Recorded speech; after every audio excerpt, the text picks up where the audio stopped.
నెల్లూరు జిల్లా ఆత్మకూరు మండలం నువ్వూరుపాడు గ్రామ సభకు విచ్చేశారు జిల్లా కలెక్టర్ ఆనంద్. నేడు ఆంధ్రప్రదేశ్ తొలి ముఖ్యమంత్రి ప్రకాశం పంతులు జన్మదినం సందర్భంగా గ్రామ సభ వేదిక వద్ద ఏర్పాటు చేసిన చిత్రపటానికి పూలమాలలు వేసి నివాళులర్పించారు. ఈ కార్యక్రమానికి మండల నాయకులు, అధికారులు, గ్రామ ప్రజలు హాజరయ్యారు. ఈ సందర్భంగా జిల్లా కలెక్టర్ ఆనంద్ ప్రజలను ఉద్దేశించి మాట్లాడుతూ ప్రజలలో తమ గ్రామ అవసరాల కొరకు చైతన్యం రావాలని, ఉపాధి పనులకు సంబంధించి గ్రామాల్లో చేయవలసిన పనుల నమోదు పర్యవేక్షణకు ప్రజలు ఆసక్తి ఎంతో అవసరమని తెలిపారు. ఈ సందర్భంగా గ్రామస్తులు కలెక్టర్ దృష్టికి తమ గ్రామ సమస్యలను తీసుకెళ్లారు. గ్రామ ప్రాంతాల్లో ప్రజలు ఆర్థికాభివృద్ధి కోసం జాతీయ ఉపాధి హామీ పథకం రూపొందించి నేటికి 19 ఏళ్లు గడిచిన గ్రామాల్లో జరిగే ప్రతి ఉపాధి హామీ పనులలో ప్రజల అవగాహనను, పనుల అవసరాలను గుర్తించేందుకు గ్రామ సభలు ఏర్పాటు చేశామని తెలిపారు.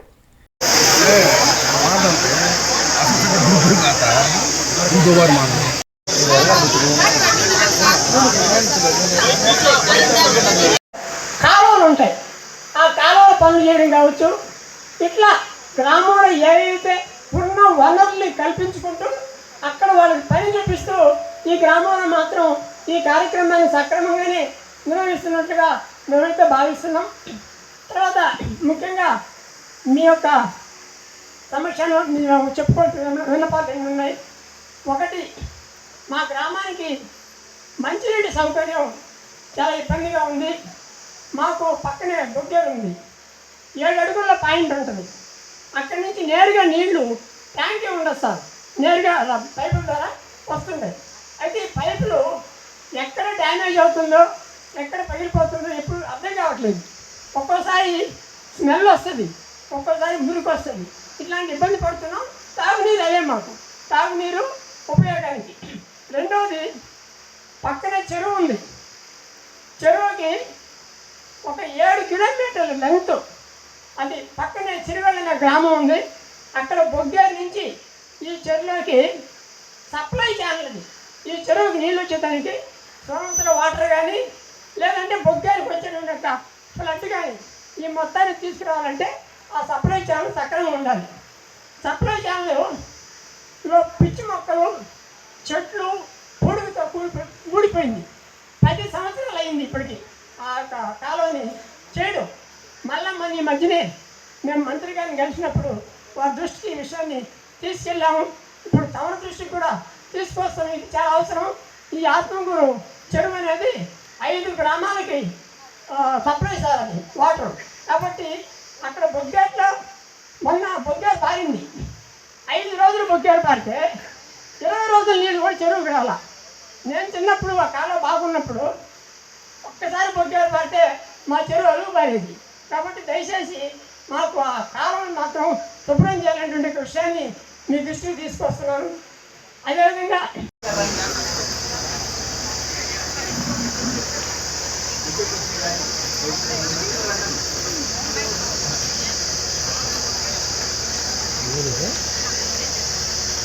ఈ ఫోన్ అర్థం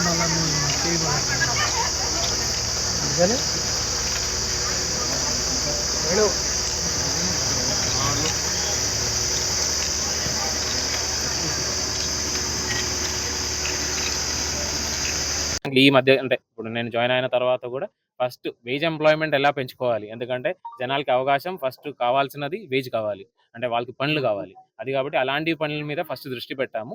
ఈ మధ్య కాలంలో ఇప్పుడు గ్రామ సభలు అన్నీ జరుగుతాయి. ఈ గ్రామ సభల నుంచి ఎక్కడెక్కడ ఏ పనులు చేయాలి అని చెప్పి కూడా సలహాలు, సూచనలు వస్తాయి గ్రామ సభల నుంచి. ఇదన్నీ కూడా చూసుకొని ఏపీఓ స్థాయిలో మండల్ ప్లాన్ అడిషనల్గా ప్రిపేర్ చేయడం జరుగుతాయి. దాంట్లో మీరు చెప్పినట్టు మెటీరియల్ కాంపోనెంట్ సంబంధించిన ఏదైనా వర్క్లు కావాలంటే ఖచ్చితంగా టేకప్ చేస్తాం.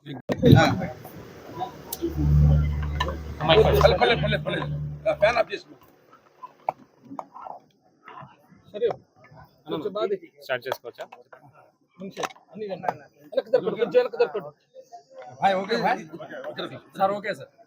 అందరికీ నమస్కారము. ఈరోజు మనకు ప్రభుత్వ ఆదేశాల మేరకు జిల్లాలో 722 గ్రామ పంచాయతీలో కూడా మనం గ్రామ సభలు అయితే జరిపిస్తున్నాము. జిల్లా స్థాయిలో ఇప్పుడు 38 మండలాల్లో ప్రతి మండలాలకి సంబంధించి జిల్లా స్థాయి నుంచి స్పెషల్ ఆఫీసర్ను కూడా వేసి ఉన్నాము. వాళ్ళందరూ కూడా అంటే ఒక ఇన్వైటీ కింద ప్రతి ఒక్క గ్రామ సభలో ఆ మండల స్థాయిలో గ్రామ సభలో అటెండ్ ఇప్పుడు వాళ్ళందరూ కూడా అటెండ్ అవుతున్నారు ఈరోజు. అదేవిధంగా మండల స్థాయిలో కూడా ఎంపీడీఓలందరికీ కూడా చెప్పి ఎంపీడీఓ స్థాయి నుంచి మండల స్థాయిలో సిబ్బందులను కూడా గ్రామ సభలు అటెండ్ చేయండి అని చెప్పి ఆదేశాలు ఇవ్వడం జరిగినాయి. ఈరోజు మార్నింగ్ చూసినట్లయితే సుమారుగా ఒక 100 గ్రామ సభల దాకా ఆల్రెడీ జిల్లాలో కాంటాక్ట్ అయి ఉన్నాయి. మనకు సాయంత్రం లోపల ప్రతి ఒక్క గ్రామంలో కూడా గ్రామ సభలన్నీ కూడా కండక్ట్ చేస్తాం అనుకున్నాము. దీనిలో ఒక 4 అంశాల మీద డిస్కషన్ బాగా జరగాలి అని చెప్పి ప్రభుత్వాల నుంచి ఆదేశాలు ఉన్నాయి. ఈ రోజు కూడా మనం గ్రామ సభలు మొదలు పెట్టినప్పుడు కూడా సిఓజెడ్పీ గారు అదన్నీ కూడా చెప్పడం జరిగింది. పర్టికులర్లీ ఏంటంటే ప్రతి ఒక్క గ్రామాన్ని స్వర్ణ గ్రామం కింద ఏ విధంగా ముందుకు తీసుకెళ్తాము అనే ఆ ఒక్క విషయం మీద మనం ఇక్కడ చర్చలు అయితే జరగాల్సిన అయితే అవసరం అయితే ఉంది. దీనిలో భాగంగా ఒకవేళ ఇండివిజువల్గా ఒక మనిషికి సంబంధించి ఏమైతే సదుపాయాలు ఇవ్వగలుగుతామో, వాటర్ కనెక్షన్స్ కావచ్చు, ఎల్పిజి కనెక్షన్స్ కావచ్చు, లేదంటే ఎలక్ట్రిసిటీ కావచ్చు, ఇలాంటివి దాని గురించి మాట్లాడడం కానీ దాంతోపాటు ఒక కమ్యూనిటీ, ఒక గ్రామం సంబంధించి ఏమైతే సదుపాయాలు కావాలో మనకు చూస్తే రోడ్డు అంటే మన గ్రామం నుంచి బయటికి వెళ్ళిన రోడ్డు సంబంధించిన సమస్యల గురించి మాట్లాడడము, అదేవిధంగా వాటర్ సమస్యలు ఏమైతే ఉన్నాయో ఒక సిపిడబ్ల్యూ స్కీమ్ కావాలి, లేదంటే సింగిల్ విలేజ్ స్కీమ్ కావాలి, ఇలాంటివన్నీ కూడా సమస్యలన్నీ కూడా గ్రామంలో ఈ విషయాలకు సంబంధించిన చర్చలు అయితే జరగాల్సిన అవసరం అయితే ఉంది. ఇదే కాకుండా మేజర్గా ప్రతి ఒక్క గ్రామంలో కూడా మనకు డబ్బులు వచ్చిన ఒక పద్ధతి ఏంటంటే ఉపాధి హామీ పథకం కిందనే మనకు బాగా గ్రామాల్లో డబ్బులు రావడానికి అయితే అవకాశం ఉన్నాయి. దానికి సంబంధించి ఉపాధి హామీ పథకంలో ఎటువంటి లోపాలు లేకుండా జరగాలంటే గ్రామ ప్రజలందరూ కూడా ఉపాధి హామీ అయితే ఉంది. సో అది కూడా ఈ గ్రామ సభ ఒక ముఖ్య ఉద్దేశం కింద పెట్టుకున్నాము. సో ఉపాధి హామీ పథకం కింద ఏ పనులు జరిగినాయి ఈ మధ్య కాలంలో, ఇప్పుడు ఏ పనులు మనం తీసుకుంటున్నాము, అదేవిధంగా ఎవరెవరు ఈ పనిలో పాల్గొన్నారు, ఎంత ఖర్చు దానిలో చేస్తున్నాము ప్రతి ఒక్క మండలాల్లో ఓవర్ పీరియడ్ ఆఫ్ టైం. అది కాకుండా కూడా ప్రత్యేక గ్రామ సభలు పెట్టుకొని అది అజెండా ఐటమ్ కింద తీసుకొని ప్రెసిడెంట్ గారు, అదేవిధంగా పంచాయతీ సెక్రటరీ గారు, అదేవిధంగా లోకల్గా ఉన్న పంచాయతీ సిబ్బందులందరూ కూడా ప్రతి ఒక్క మనిషి కూడా సిబ్బందులందరూ జిల్లాలో అయితే ప్రతి ఒక్క 722 గ్రామ సభలు కూడా ఈరోజు సాయంత్రానికి కల్లా కంప్లీట్ అవుతాయి. ఎక్కడ కూడా ఎటువంటి ఇష్యూ లేకుండా జరుగుతాయని ఆశిస్తున్నాను.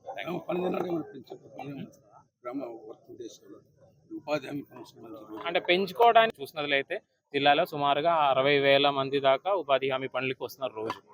జిల్లాలో మనం టార్గెట్ పెట్టుకున్నట్లయితే సుమారుగా 1,00,000 మంది దాకా. ఎందుకంటే మీరు చూసినట్లయితే మీకు అందరికీ తెలుసు, నెల్లు వరి పంట బాగా వస్తాయి. అక్టోబర్ నుంచి ఫిబ్రవరి వరకు లేదంటే మార్చి వరకు మనకు వరి బాగా ఉంటాయి. ఆ పనులకి అందరికి వెళ్తారు. సో ఇప్పుడు ఈ ఒక 2-3 నెలల్లోనే మనకు ఊర్లో పని తక్కువ ఉంటాయి. మన జనాలకి పని అవకాశం మొదటి వరకు మన జనాలందరికీ కూడా ఊర్లో ఉపాధి హామీ పనులు కావాలి. సో దాని మీద బాగా దృష్టి పెట్టాము. లాస్ట్ ఒక 2 వారం నుంచి సుమారుగా ఒక 55,000 60,000 మంది రోజు పనులకు అయితే వస్తున్నారు. మన టార్గెట్ ఏంటంటే సుమారు 1,00,000 మంది దాకా రోజు పనులు అభిచమ్మ గారు కూడా టెలికాన్ఫరెన్స్ అన్ని తీసుకోవడం జరుగుతున్నాయి. సో అంటే అందరూ కూడా ప్రజలందరూ కూడా సపోర్ట్ చేసినట్లయితే ఖచ్చితంగా 1,00,000 పనులు రోజు చేసినట్టు చూసుకుంటాం. అక్కడేమో ఈ ఉపాధి హామీ పథకాల కింద పనులన్నీ కూడా ఎర్లీ మార్నింగ్ మొదలు పెట్టమన్నారు. అది ఒకటి. ఎందుకంటే ఎంటలో మీరైనా సరే, నేనైనా సరే, ఎవరైనా సరే ఈ 1 గంట 2 గంట 3 గంటల ఆ టైంలో పని చేసినట్లయితే ఖచ్చితంగా ఏదైనా ప్రతి అన్నారు. ఎర్లీగా రావడం మన డిస్కషన్లో కూడా వచ్చినాయి. కానీ ఏంటంటే నా కోరిక ఏంటంటే మాక్సిమం మనం ఎర్లీగా మొదలు పెట్టినట్లయితే 5 నుంచి 6లో మొదలు పెట్టినట్లయితే ఒక 10-11 లోపల మనకి ఎండ తగిలిన లోపల మన పనులు క్లోజ్ చేయడానికి అయితే అవకాశం ఉంటుంది. అది ఒక విధంగా. అదేవిధంగా ఎక్కడైతే ఉపాధి హామీ పనులు చేస్తున్నారో అక్కడ కూడా బేసిక్ డ్రింకింగ్ వాటర్ టైప్ అంటే బాటిల్లో తీసుకెళ్లడం కానీ అవన్నీ కూడా చేసుకోమని చెప్పి సిబ్బందులకు అందరికీ ఆదేశాలు ఇవ్వడం జరిగింది. ఒకవేళ ఎక్కడైనా ఇష్యూ ఉన్నట్లయితే వెంటనే మన లోకల్గా ఆశా వర్కరు ఏఎన్ఎంతో మాట్లాడుకొని ఫస్ట్ ఎయిడ్ ఇచ్చేసి దాని తర్వాత ఒకవేళ 108 అంబులెన్స్ లాంటివి కూడా కోఆర్డినేట్ చేసుకోమని తీసుకెళ్తాం అనుకున్నాము. నా రిక్వెస్ట్ కూడా జిల్లా ప్రజలకి ఏంటంటే ఎర్లీగా వచ్చి మనం పని చేసినట్లయితే మనకి ఎటువంటి ఇబ్బంది లేకుండా చూసుకోవాలని కోరుతున్నాను. ఎందుకంటే ప్రతి అరగంటలలో పని